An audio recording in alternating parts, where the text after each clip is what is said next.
Hiya! So today I'm going to be talking about how I fund my travels and how I find the jobs that I find when I travel.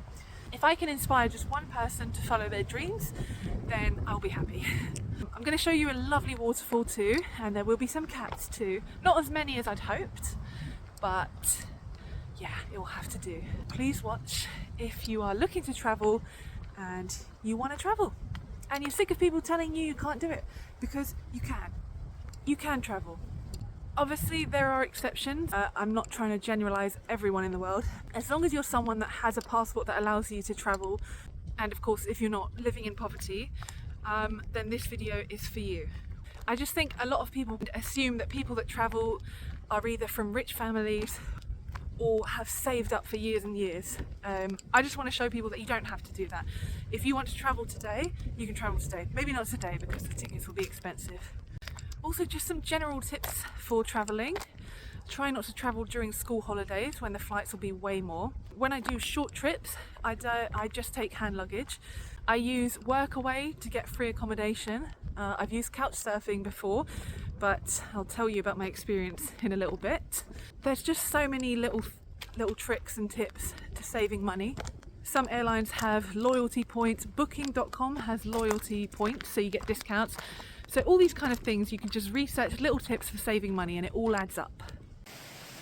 So I get a lot of people asking me, how do I find opportunities like this? So I'm volunteering at the sanctuary. I get free accommodation. I pay for my own food. That's pretty much my only expense. And how to find it? There's a million ways. You can look on websites like Workaway and HelpX. So I've used them in the past. I've done a lot of volunteering with Workaway, usually in exchange for free accommodation and food. But this one was different. This one was a sanctuary that I've been following on Instagram for a few years, and I just sent her a message.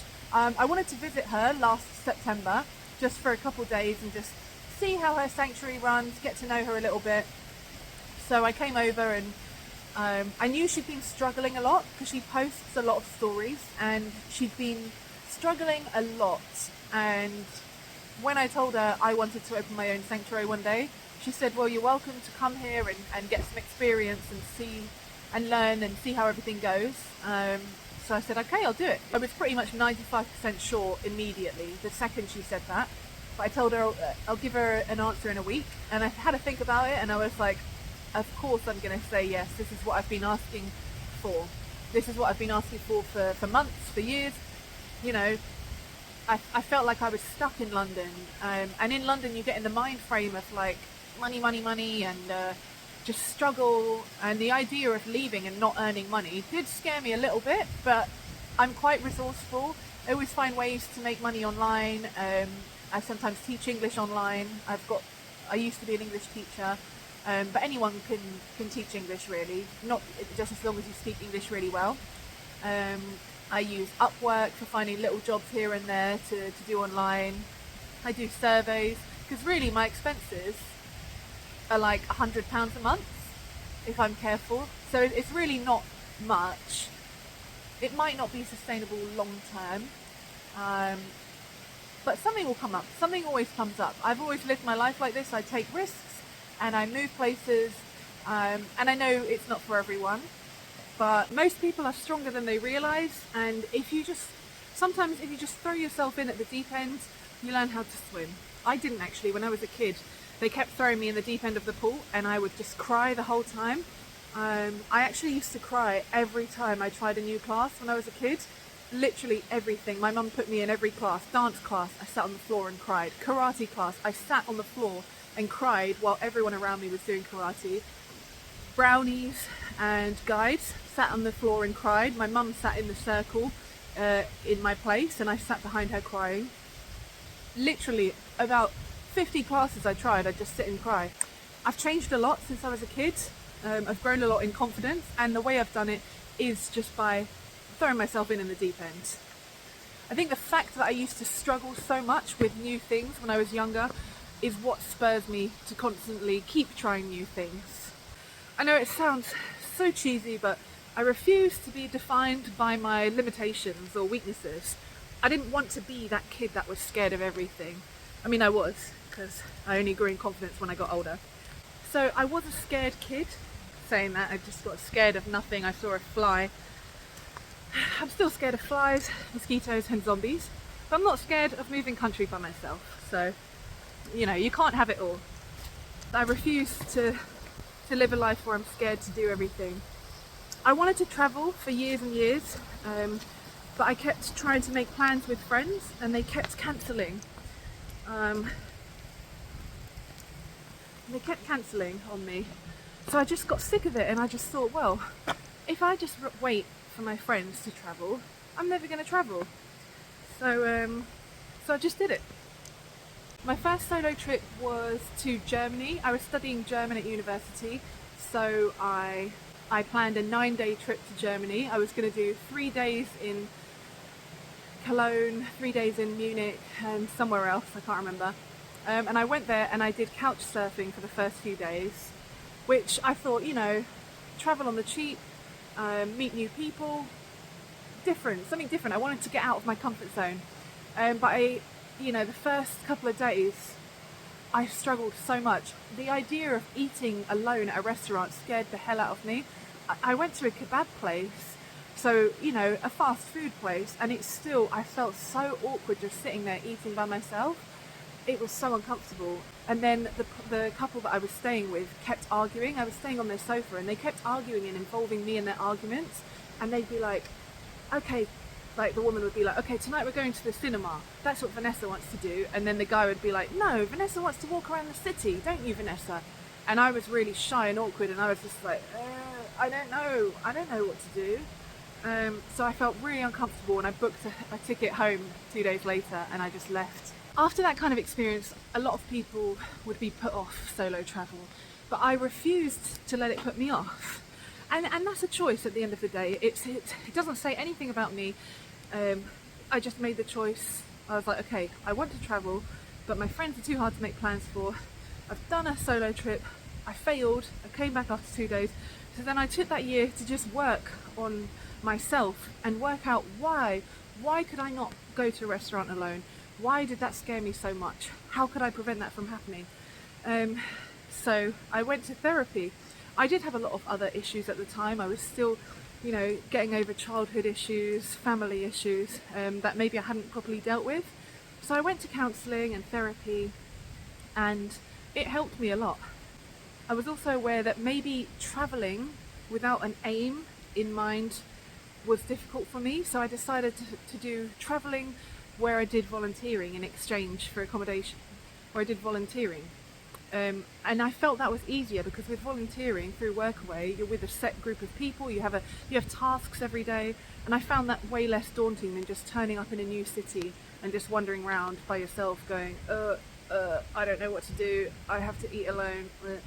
So I found a safari park in Thailand and I planned a trip to go there the following year for 1 month. And I went there and it was nice because there was other volunteers that were just starting on the same day. So we were all kind of in the same boat. We were all a bit nervous, new to everything, didn't really know what we were doing, but I needed that safety net. So that was my first proper solo trip that I didn't back out of. And I loved it. I had the most amazing time. I had never driven a motorbike, and from the second I got there, like they picked me up and they just said, okay, we're going to this shop, you get a moped and follow me. And I was like, what? They taught me how to drive it in about 3 minutes. So just like, okay, this is go and this is stop. I was like, okay, cool. And I was straight on it and it was amazing. It was the best feeling ever. And yeah, I just had an incredible month doing what I always wanted to do, which is work with animals. And it was an incredible experience. And it was a program that was doing good things for animals too.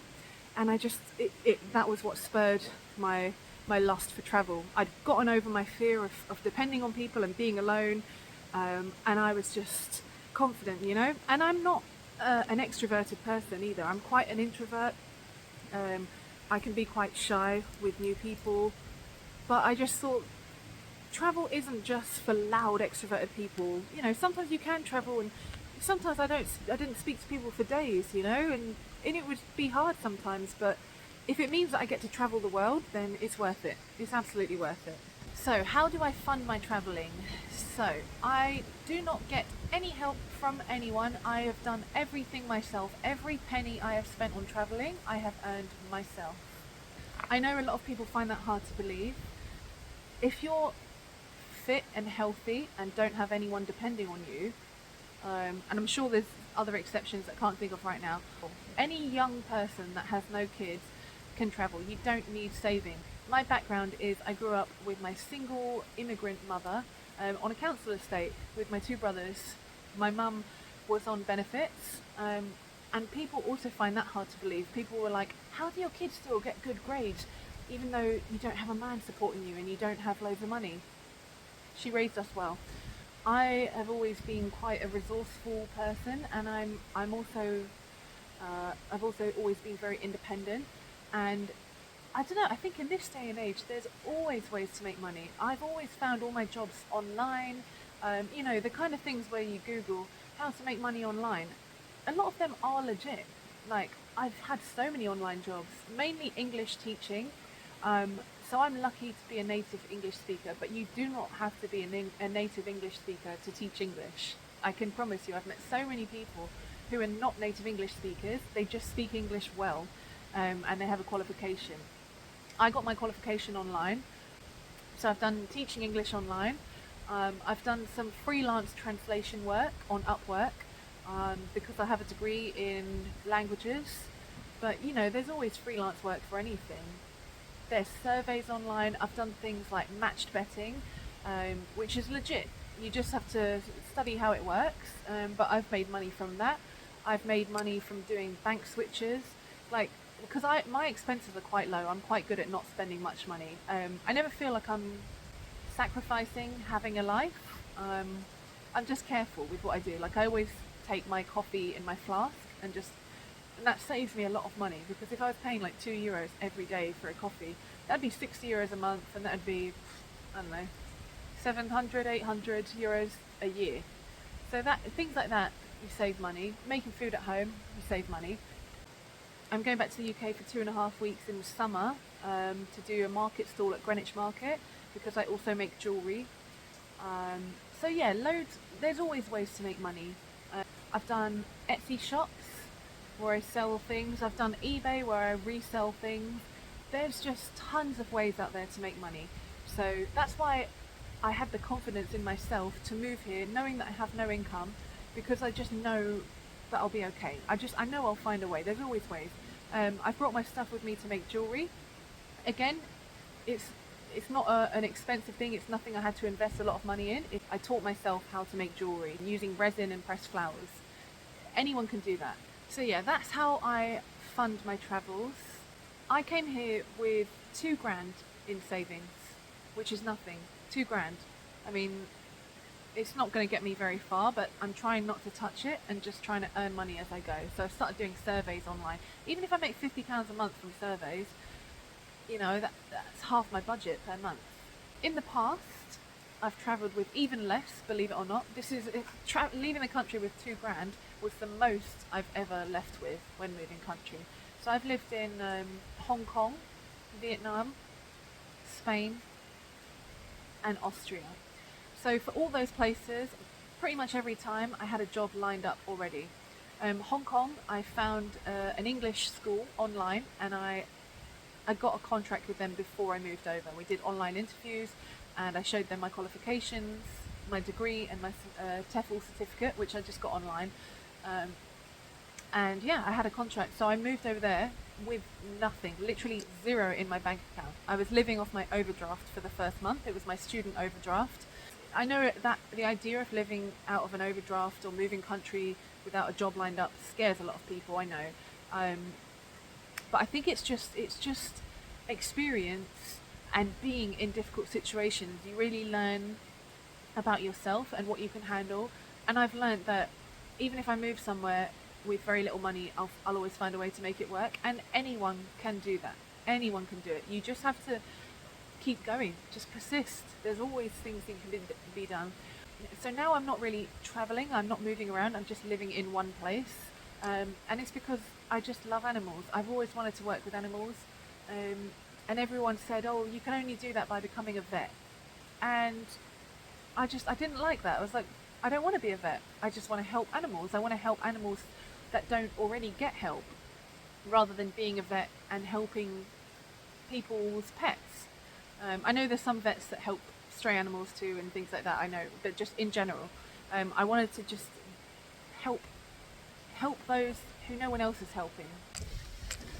So most of the jobs I've done when travelling, paid ones, have been teaching English. Again, you don't have to be a native speaker to do this.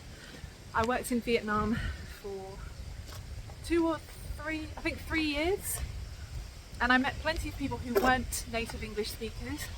They were just very good English speakers. So yeah, that's something that you can do. You can teach a skill that is in demand. In Asia, English is in huge demand. I lived in Austria for 6 months. That was through the British Council. So I was a uni student at the time, and I was studying languages, and the language I was studying was German and Portuguese. So for my year abroad, I had to spend a minimum of 3 months in a German speaking country and a minimum of 3 months in a Portuguese speaking country. So I chose to do a semester abroad study exchange thing in Brazil for 6 months, which was really fun. And luckily I still had my student loan and student grant, so I didn't have to earn money while I was there. So all I did was spend money. That was my most careless spending time, if that makes sense. I was just doing nothing and just spending whatever. And then by the end of it, I had absolutely no money, and I came back to my mum's house at the summer in London, and I was miserable. And I thought, okay, I'm never going to do that again. I'm never going to spend all my money until I have nothing left. I lived in Spain for a few months, and I was teaching English online. That was just before COVID. So I think I was only earning about 500, 600 a month, pounds. My rent was about £250 a month, and yeah, I don't spend much money. I don't go to fancy restaurants. I never once felt like I was not able to enjoy myself though. This was about 5 years ago, but in Valencia I knew pubs and bars where I could get a glass of wine for €1.50. And I would have I'd cook breakfast and lunch at home, so it was cheap. And then for dinner I'd just have something light. I mean, I could have a fun night off 3 glasses of wine, so that was €5 for a night out. So I live absolutely wonderfully on that budget. So it's all about adjusting to your budget. So if you don't want to teach English, I never really wanted to be a teacher. I just did it as a way to travel. But there are other ways. My brother is currently a freelance writer, so he gets jobs on Upwork. He has a degree in psychology, so it's completely irrelevant. So he was living in Vietnam, and he started writing for the Vietnam Times, which is an expat online newspaper or something, and he started writing articles for them, and I think they'd pay him a very small amount. Anyway, he built up his portfolio while he was there, and within a year he had a good portfolio, and he started applying for jobs on Upwork, and now he's earning a decent amount, like I think about 1,500 a month, something like that. It's more than enough for him to travel off and live off. So you know, it doesn't have to be teaching. If you like writing, you can do it. If you're into graphic design, I don't know, there's all kinds of skills in demand, and everything's going online now. So don't just tell yourself that it's not possible. Give it a try. I'm aware that my passport gives me privileges as well, and the fact that I'm half Portuguese does allow me to travel around the EU, which is great as well. But even if I didn't have Portuguese nationality, then I would probably have just moved back to Asia or something. You know, there's always going to be excuses to not do things, so just find a solution to them. There's also other ways. If you really wanted to move to the EU and you only have British nationality, then there are ways you can do that. You need to have skills that are in demand and get a visa. Some of them require a certain amount of money. I just think if you really want to do something, there's always a way. My heart's been set on just working with animals, and okay, I'm not getting paid for it. But what I've done, moving here to volunteer, is something that literally anyone can do. The issue is just trying to make money from it. It would be ideal if I could make money from it, but that's why I've moved here, because I'm confident that I'll find a way to make it work. Because of all the experiences I've had, I believe in myself, and I believe I'll find a way. Look at this beautiful girl. She is so stunning. Come here. Hi. Come here. Come here, baby. God. Honestly, what I would give to take all of these cats home. My God. I don't know. I'd give my leg. I'd give my leg. Ooh. So thank you for watching, if you've managed to watch this far of my rambling. I just want, if I can encourage one person to just follow their dream and do what they want, then I'll be happy. But yeah, that is how I've managed to travel the world. Not the whole world, you know. So yeah, that's me. That's how I've managed to travel quite a bit. That's how I fund myself, and that is why I travel. So yeah, if you'd like to follow my cat venture, please subscribe. And thank you for watching. Bye.